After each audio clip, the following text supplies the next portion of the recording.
আমরা মনে করি পাথরের ভিতর থেকে পানি আসে, কিন্তু না, ওই পাথরটাও আল্লাহর ভয়ে কান্না করে। কেন?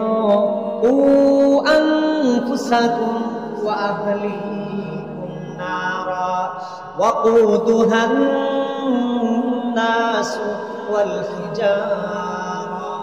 আল্লাহ রাব্বুল আলামিন বলেন, ইমানদার, নিজে জাহান্নামের আগুন থেকে বাঁচো এবং তোমার পরিবার পরিজনকে জাহান্নামের আগুন থেকে বাঁচাও।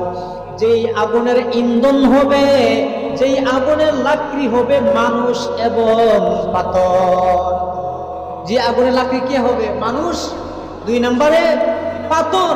পাথরকে আল্লাহ জ্বালাবেন, ওই পাথর ওই জ্বালানোর ভয়ে আল্লাহর কাছে কান্না করে।